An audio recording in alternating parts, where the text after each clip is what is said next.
সন্ধ্যেবেলায় যদি এরকম দারুণ মুচমুচে আর টেস্টি টেস্টি ভেজিটেবিল চপ পাওয়া যায় তাহলে সন্ধ্যের আড্ডা কিন্তু একদম জমে যাবে। চায়ের সাথে হোক অথবা মুড়ি দিয়ে এই ভেজিটেবিল চপগুলো খেতে কিন্তু দারুণ সুস্বাদু হয়। সম্পূর্ণ নিরামিষ ভাবে কিন্তু এই ভেজিটেবিল চপটা বানানো, তাই যে কোনো নিরামিষের দিনেও কিন্তু আপনারা এই ভেজিটেবিল চপটা বানিয়ে ফেলতে পারবেন। একটা ভাজা মশলার রেসিপিও আমি আপনাদের সাথে শেয়ার করব। এই ভাজা মশলাটা দেওয়ার ফলে কিন্তু নিরামিষ ভেজিটেবিল চপের টেস্ট অনেক গুণ বেড়ে যায়। তো চলুন বেশি দেরি না করে ঝটপট সম্পূর্ণ নিরামিষ ভেজিটেবিল চপের রেসিপিটি দেখে নেওয়া যাক। আর আমার ভিডিও যদি আপনাদের ভালো লেগে থাকে তাহলে অবশ্যই আমার চ্যানেলটি সাবস্ক্রাইব করে আমার পাশে থাকবেন। আমি দুদিন অন্তর নতুন নতুন রান্নার ভিডিও আমার চ্যানেলে পোস্ট করে থাকি। ভাজা মশলাটা বানানোর জন্য আমি এখানে একটা ছোট্ট সাইজের প্যান নিয়েছি। এর মধ্যে দিয়ে দিলাম 2 চামচ মতো গোটা ধনে, 2 চামচ মতো গোটা মৌরি, 1 চামচ মতো গোটা জিরে, 2টো এলাচ আর অল্প একটু দারচিনি। এই শুকনো উপকরণগুলো কিন্তু খুব ভালোভাবে গ্যাসের ফ্লেমটা একদম লোতে রেখে ভেজে নিতে হবে, যতক্ষণ না অবধি মশলাগুলো থেকে খুব সুন্দর একটা গন্ধ বেরিয়ে আসছে। দেখুন এখানে মশলাগুলো কিন্তু ভাজা হয়ে গেছে। এবার গ্যাসের ফ্লেমটা বন্ধ করার পর এর মধ্যে দিয়ে দিলাম প্রায় 1 থেকে 2 চামচ মতো কাসুরি মেথি। কাসুরি মেথিটা দিয়ে 2-4 বার নেড়ে নিয়ে এই মশলাটা আমি একটু ঠান্ডা হওয়ার জন্য রেখে দিলাম। মশলাটা গুঁড়ো করার জন্য এখানে একটা মিক্সিং জার নিয়েছি। এর মধ্যে ভেজে রাখা মশলাটা দিয়ে দিলাম। ভালোভাবে কিন্তু এটা গুঁড়ো করে নিতে হবে, তবে মশলাটা পুরোপুরি একবারে ঠান্ডা করে নেবেন না। হালকা যখন গরম থাকবে সেই অবস্থাতেই মশলাটা এই মিক্সিং জারের মধ্যে দিয়ে দেবেন, তাহলে দেখবেন মশলাটা খুব ভালোভাবে পাউডার তৈরি হয়ে যাবে। ভেজিটেবিল চপে পুর তৈরি করার জন্য এখানে একটা প্যান নিয়েছি। প্যানের মধ্যে দিয়েছি প্রায় 2 থেকে 3 চামচ মতো সরষের তেল। তেলটা যখন গরম হয়ে আসবে তখন এর মধ্যে দিয়ে দেব শুকনো লঙ্কা আর 5 ফোড়ন। 5 ফোড়ন ও শুকনো লঙ্কাটা 2-4 বার নেড়ে চেড়ে নিয়ে এর মধ্যে দিয়ে দিলাম কুটে রাখা আদা ও কাঁচা লঙ্কা। আপনারা চাইলে আদা ও কাঁচা লঙ্কা কুচি ব্যবহার করতে পারেন। আর কাঁচা লঙ্কার পরিমাণটা আমি এখানে একটু কম রেখেছি, কারণ ভেজিটেবিল চপ কিন্তু একটু মিষ্টি মিষ্টি টাইপের হয়। আদা ও কাঁচা লঙ্কাটাও কিন্তু তেলের মধ্যে নেড়ে চেড়ে ভেজে নিতে হবে যতক্ষণ না এর কাঁচা গন্ধটা চলে যাচ্ছে। ভাজা হয়ে গেলে এর মধ্যে দিয়ে দেব আগে থেকে কেটে এবং ধুয়ে পরিষ্কার করে রাখা বিট ও গাজর। প্রায় 3টে মিডিয়াম সাইজের গাজর ও 2টো মিডিয়াম সাইজের বিট আমি এখানে ব্যবহার করেছি। বিট আর গাজরটা কিন্তু একটু পাতলা ভাবে কেটে নিয়েছি। আপনারা চাইলে বিট ও গাজরটা গ্রেট করেও নিতে পারেন। আদা ও কাঁচা লঙ্কার সঙ্গে বিট ও গাজরটা 2-4 বার নেড়ে চেড়ে আমি ভেজে নিচ্ছি। হালকা করে ভাজা হয়ে গেলে এর মধ্যে দিয়ে দেব স্বাদ মতো নুন, প্রায় 1 চামচ মতো চিনি, 1 চামচ মতো কাশ্মীরি লঙ্কার গুঁড়ো আর 1 থেকে 1.5 চামচ মতো হলুদ গুঁড়ো। গ্যাসের ফ্লেমটা একদম লোতে রেখে এই সবকিছুর সাথে বিট গাজরটা প্রায় 1 মিনিটের জন্য হালকা নেড়ে চেড়ে ভেজে নিচ্ছি। এবার ঢাকা দিয়ে বিট ও গাজরটা আমি রান্না করে নেব প্রায় 5 মিনিটের জন্য। নুন ও মশলা দেওয়ার ফলে কিন্তু বিট গাজর থেকে নিজে নিজেই জল ছাড়বে, আর তার মধ্যে কিন্তু বিট গাজরটা নরম হয়ে যাবে। যদি প্রয়োজন হয় তাহলে আপনারা অল্প একটু জলও অ্যাড করতে পারেন, যাতে বিট গাজরটা বেশ ভালোভাবে নরম হয়ে আসে।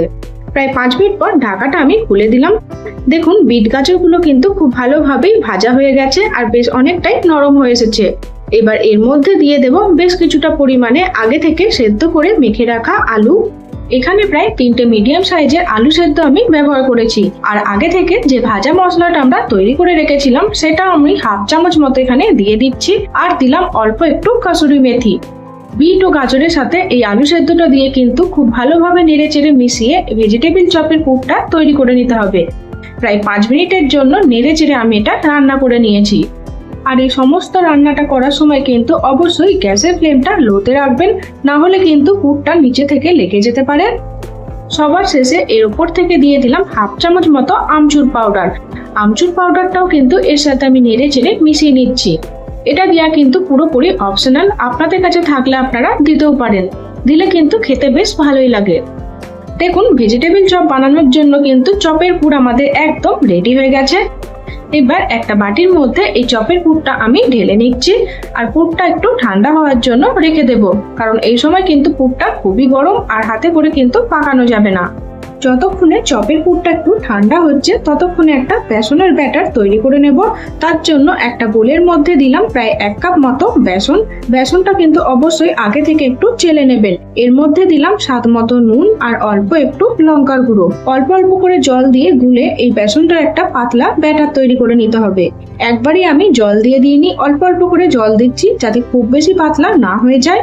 আমি এখানে ভেজিটেবিল চপ বানানোর জন্য বেসনের ব্যাটার তৈরি করেছি। আপনারা চাইলে কর্নফ্লাওয়ার ও ময়দা মিশিয়েও কিন্তু এই ব্যাটারটা তৈরি করে নিতে পারেন।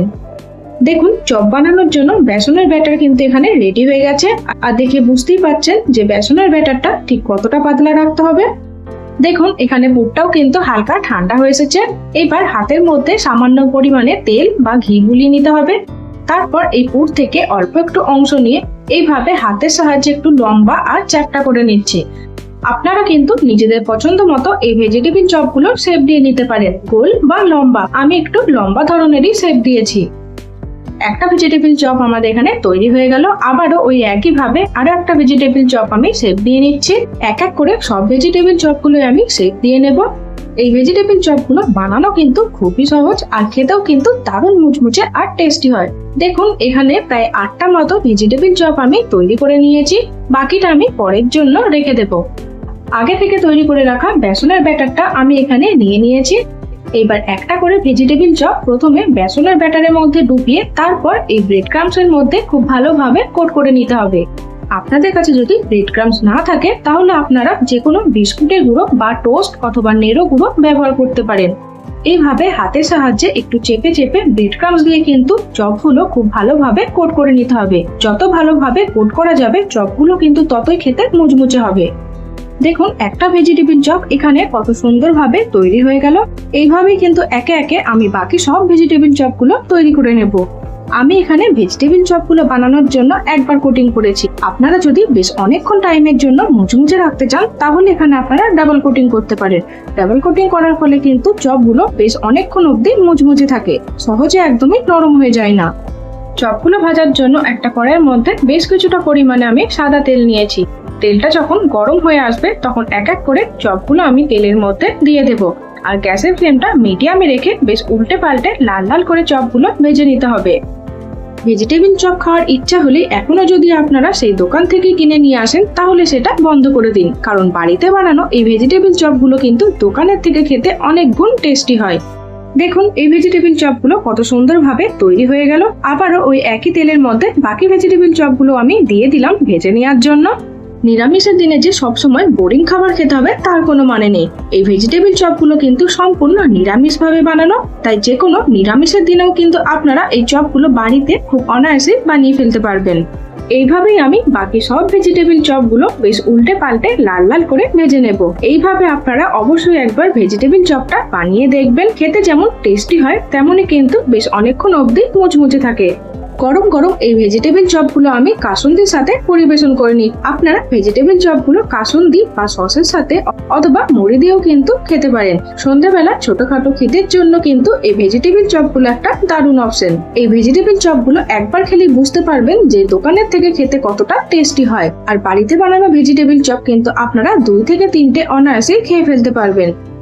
একটা ভেজিটেবিল চপ আমি এখানে ভেঙে দেখিয়ে দিচ্ছি। তো আমার এই একদম দোকানের মতো সম্পূর্ণ নিরামিষ ভাবে তৈরি ভেজিটেবিল চপের রেসিপি আপনাদের কেমন লাগলো কমেন্ট বক্সে জানাতে ভুলবেন না। আর আমার ভিডিও যদি আপনাদের ভালো লেগে থাকে তাহলে অবশ্যই আমার চ্যানেলটি সাবস্ক্রাইব করে আমার পাশে থাকবেন।